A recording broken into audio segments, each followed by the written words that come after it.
Government to purchase its own oil refinery and to further look into oil and gas exploration. The party has been holding a special National Executive Committee meeting today to finalize discussion documents for the upcoming policy conference. Top of the agenda is the Economic Transformation Subcommittee proposal of opening up South Africa's offshore acreage to international oil companies for the exploration of oil and gas. The ANC believes South Africa is well endowed with oil and gas resources that can be used to alleviate the current crisis of the escalating prices of fuel.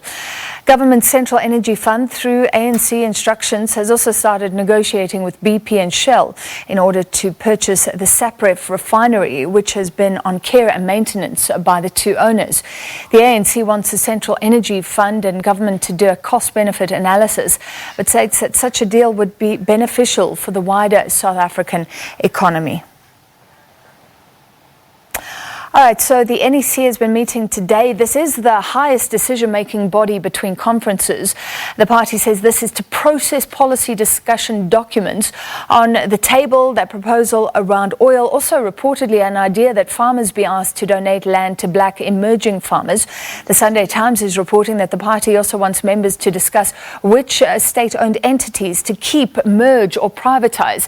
Let's chat. We're now joined by political analyst Sandile Swana. Thank you for being with us. Firstly, how important is this meeting in terms of the big picture here, which is the party moving to this national conference in December? Thank you so much and good evening, Francis. This meeting and the preparation for the policy conference of the African National Congress as the ruling party is a very important step in determining eventually what will become national policy in South Africa. So it is quite a very, very important conference. Okay, so policies are being discussed, but any real position or change in position will only be done in December. Yes, absolutely. They usually prepare, they do go into a policy conference and then go into an elective conference, etc., etc. So it's quite a long process that they go through. Then after December conference, then we will know definitely what the resolutions say, what they've adopted out of all the various debates they would have had.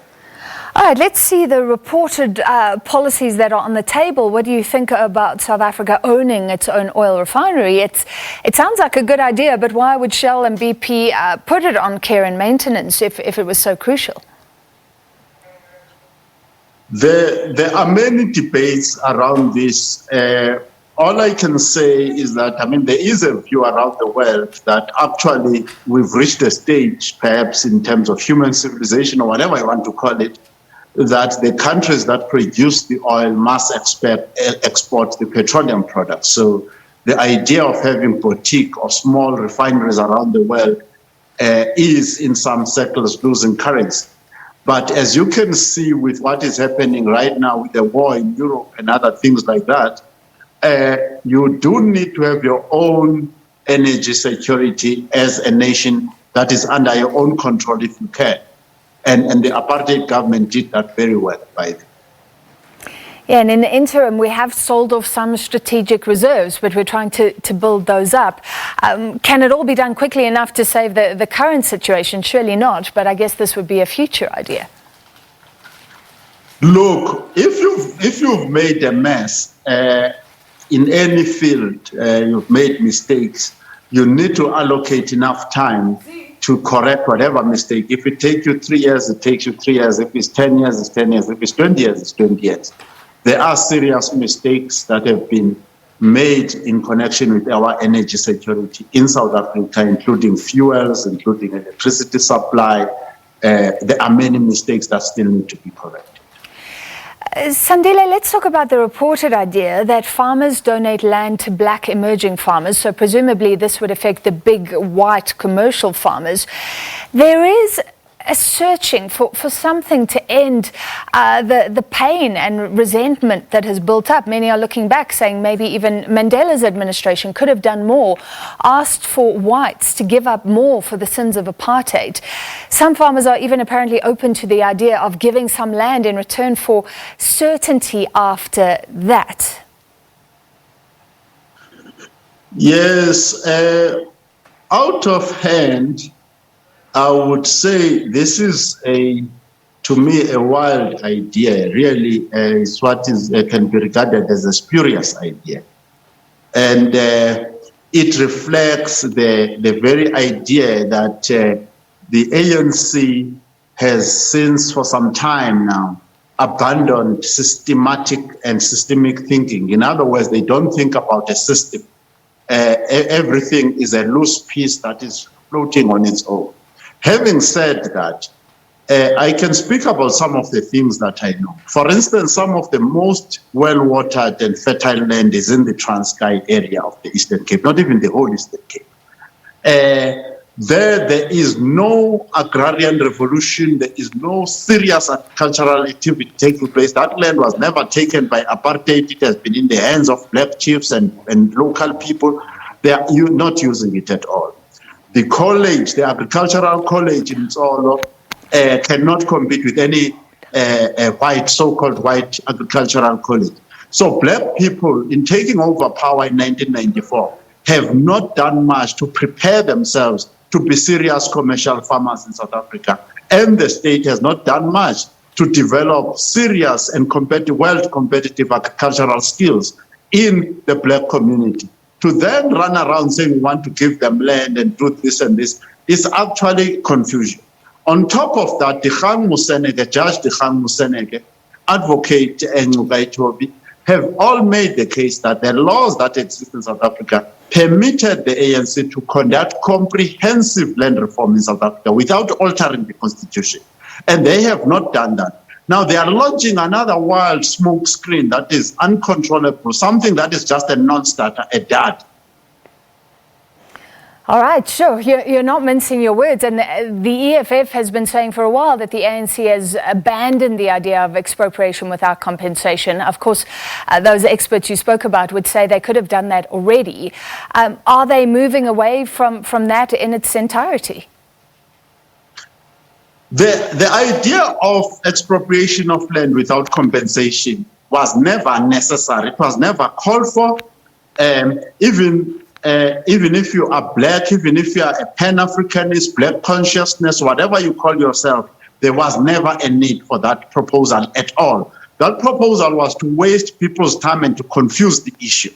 The issue is that in any nation, you want the agricultural sector, food production to be in the hands of the masses, the actual local population in its entirety, and not be concentrated in the hands of a few tycoons and a few oligarchs and so on and so forth and things like that.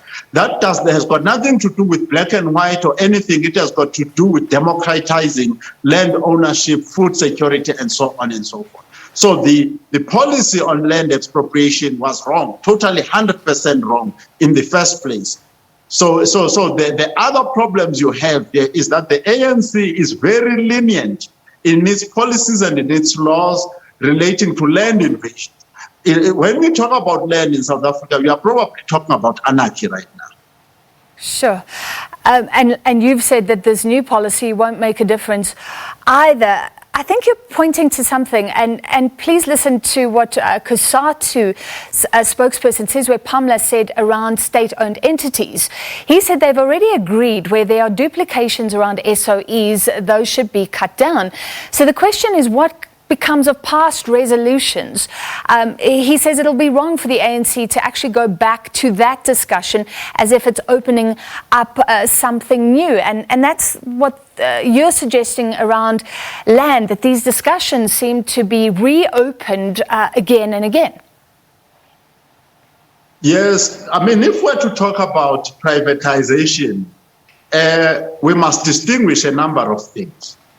Privatization, maybe, depending where you want to start the economic history, could have started around 1989 when the apartheid government started privatizing ISCOR, then Telkom, and so on and so forth, those privatizations. Those privatizations meant probably in each company you would have had a 50% loss of jobs. Certainly, I calculated the one for Eskom, it was 52% loss of jobs. So more than half of the people working at Telkom lost their jobs. So the state itself is overpopulated with employees. So that is one problem. The second problem is that the state-owned enterprises are not led at board level, ministerial level, and at executive level by competent people. So you cannot, when you have not solved that problem, you cannot say that there's anything else that needs to be done other than to solve the very serious human resource problem that is there, that these entities are without leadership. Therefore, you cannot assess their performance. The industrialization of South Africa was driven by state-owned enterprises, driven by the National Party government, the apartheid government. And this government has not built anything comparable to the SABC, nothing comparable to the South African Railways, nothing comparable to ISCO. All they are doing now, right now, is to sell companies that were built by the apartheid government, successful world-class companies. So the thinking within the ANC, there is in fact a lack of thinking, a lack of evidence-based planning, but a lot of thumb-sucking.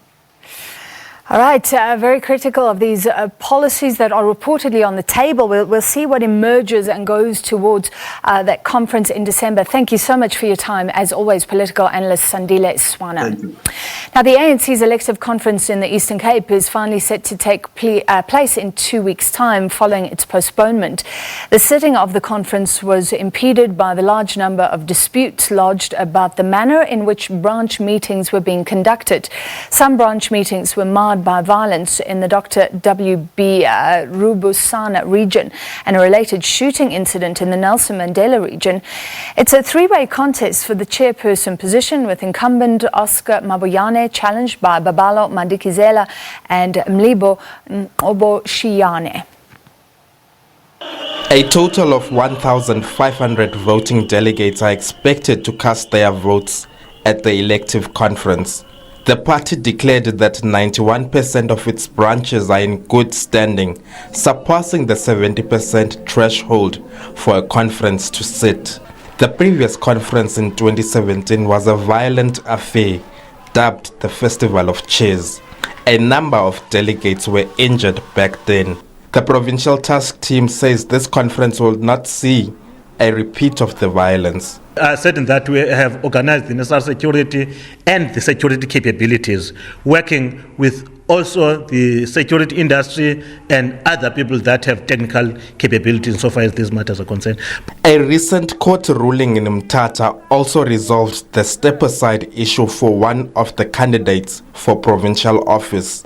The court ruled that the NPA could not reinstate the corruption case against the secretary of the Amatole region. It's been a very frustrating period for me, politically and personally. It is not good and nice to have questions under your name. It's not good to be now and then going back to court and not getting your day of clarifying issues. But what you get are delays, unnecessary delays in a court of law. But I remained hopeful. I trusted the institutions of our democratic state. This is just a temporal setback on our side because the matter was stuck off the roll a long time ago. What the court did today was to set aside our effort to reinstate the matter. So what we are going to do now is to go back, follow the proper procedures as dictated by the court so that we can reinstate the matter. It's just a small technicality that the person who signed the summons is not the director but the deputy. So that doesn't mean there was anything wrong in reinstating the matter. The conference will take place with a legal matter involving Mabuyane and Madikizela still outstanding. The public protector found that they improperly benefited from the funds allocated for the memorial service of Winnie Madikizela Mandela through the Mbizana municipality. Both men have taken the public protector's report on review, and the court has not ruled on the matter. Analysts believe that party unity will not be achieved at this conference. I think that the fact that the Eastern Cape Conference couldn't sit and that there's disagreements around credentials is actually a microcosm of the bigger problems that is besetting the ANC nationally. We knew and we saw at the outcome of the Nazareth Conference, the elective conference in 2017, that there were clearly two particular factions that were vying for positions, and I think that is now playing out even in the regions and in the provinces. So the Eastern Cape is no exception. I don't see them meeting each other halfway. I don't see that there's going to be unity. The ANC also had to disband its provincial executive committee recently. The PEC's term of office has lapsed, requiring its disbandment as per the ANC's constitution. A task team was put in place until the new office bearers are elected. The provincial conference will take place in East London from the 6th to the 8th of May. Abongile Yankees, SABC News, East London.